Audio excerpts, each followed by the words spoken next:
Student, welcome to happy academy. તો શું તમે પૂરક પરીક્ષા આપવાના છો? એટલે કે સ્ટેટમાં માર્ક્સમાં તમારી ઇમ્પ્રુવમેન્ટ હોય તો એના માટે તમે ફરીથી પરીક્ષા આપવાના છો? શું કાં તો પછી તમે સ્ટેટમાં ફેલ છો તો પાસ થવા માટે એક્ઝામ આપવાના છો? તો આ વિડિયો તમારા માટે જ છે કે અહીંયા આપણે સ્ટેટિસ્ટિક એટલે કે આંકડાશાસ્ત્રની બ્લુપ્રિન્ટ જોવાના છે કે જેથી કેવી રીતે ઓછી મહેનતમાં આપણે પાસ થઈ શકીએ અથવા તો કેવી રીતે મહેનત કરવી કે જેથી આપણા સ્ટેટમાં માર્ક્સમાં ઇમ્પ્રુવમેન્ટ થઈ શકે. તો બંને વસ્તુ આપણે આમાં જોવાના છે. તો આપણે આ શરૂ કરીએ કે જે તમારું આખું પેપર છે. તો અહીંયા આપણી પાસે ખબર છે કે આંકડાશાસ્ત્રની આપણી પાસે બે બુક છે, પાર્ટ 1 પાર્ટ 2.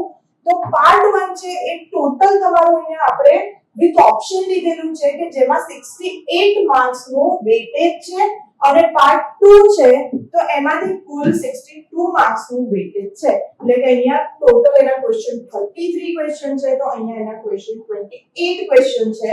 તો આ રીતે આખું એટલે કે તમે અહીંયાથી જોઈ શકો કે તમારે બંનેમાંથી કયા પાર્ટમાં વધારે મહેનત કરવી, કેવી રીતે કરવી, તો એ વસ્તુ આપણે આગળ જોઈએ. જો સૌથી પહેલું ઓબ્જેક્ટિવ બેઝ પાર્ટ 1 પાર્ટ 2 એટલે કે આપણો જે સેક્શન A છે.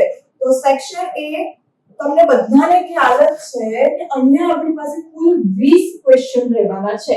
હવે આ જે 20 ક્વેશ્ચન રહેવાના છે એમાં આપણે જોઈએ તો સૌથી પહેલા પ્રશ્ન નંબર 1 થી લઈને 8 સુધી આ તમારા પાર્ટ 1 ના ક્વેશ્ચન છે. પાર્ટ 1 માં પણ તમે જુઓ કે જે પહેલો ક્વેશ્ચન અને બીજો ક્વેશ્ચન એ પહેલા ચેપ્ટરમાંથી રહેશે, ત્રીજો અને ચોથો એ બીજા ચેપ્ટરમાંથી છે, પાંચમો અને છઠ્ઠો એ ત્રીજું ચેપ્ટર છે, સાતમો અને આઠમો એ ચોથું ચેપ્ટર છે. એટલે કે અહીંયા દરેક ચેપ્ટર આપણા માટે ઇમ્પોર્ટન્ટ છે. ત્યારબાદ પાર્ટ 2.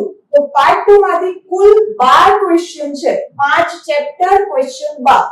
એટલે કે આપણા માટે એમસીક્યુ માટે પાર્ટ 2 ઇમ્પોર્ટન્ટ છે. જો નવમા chapter question number 9.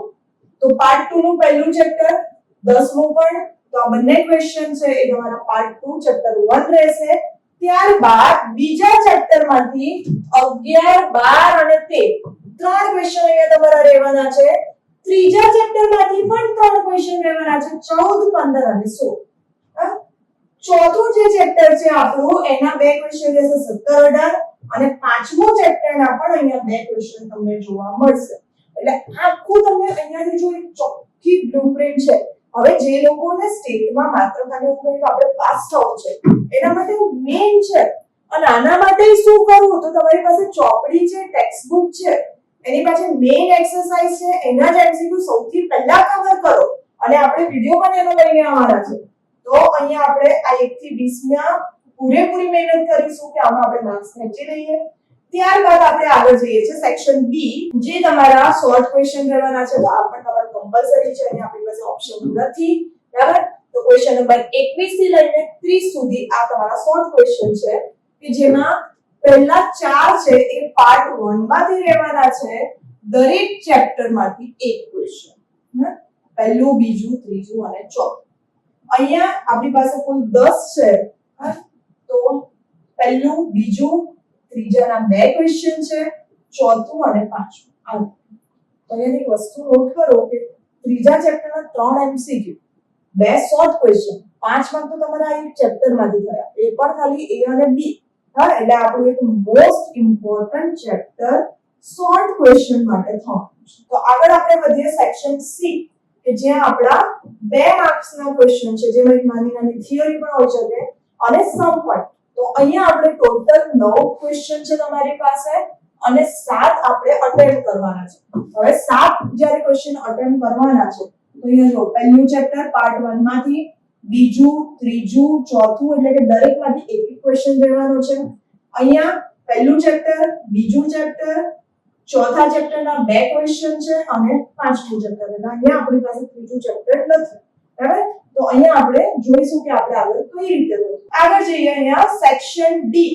Section D છે તો આ તમારા માટે મોસ્ટ ઇમ્પોર્ટન્ટ સેક્શન છે કેમ કે અહીંયા તમારી પાસે કુલ 12 ક્વેશ્ચન છે, એમાંથી 8 અટેમ્પ્ટ કરવાના છે અને પર ક્વેશ્ચન 3 માર્ક્સ, એટલે કુલ 24 માર્ક્સ નો સેક્શન છે.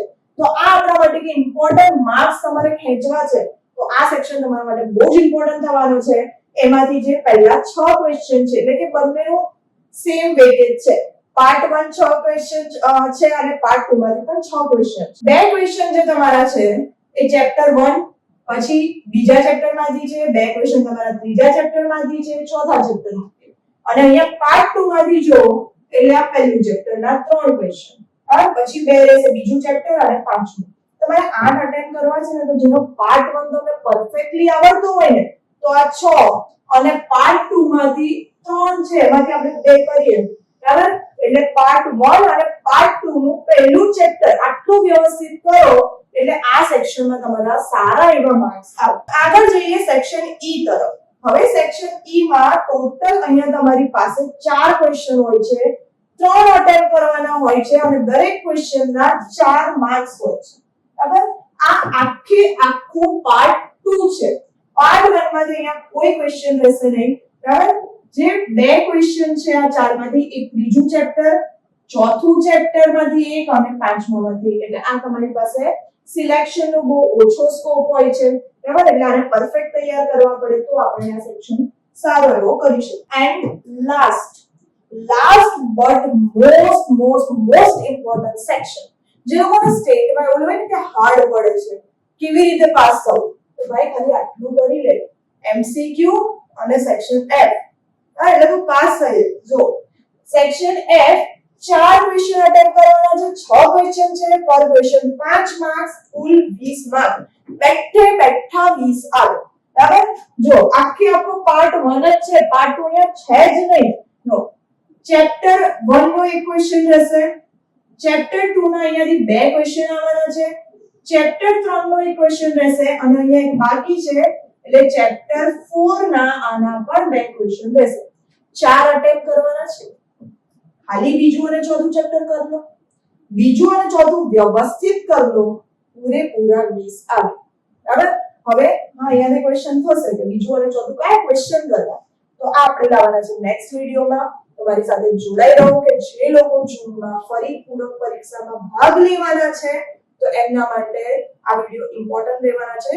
તમે આ ચેનલ ઉપર નવા હો તો મારી ચેનલને સબસ્ક્રાઇબ કરો. આપણે મળીએ છીએ ઇમ્પોર્ટન્ટ ક્વેશ્ચન સાથે નેક્સ્ટ વિડિયો.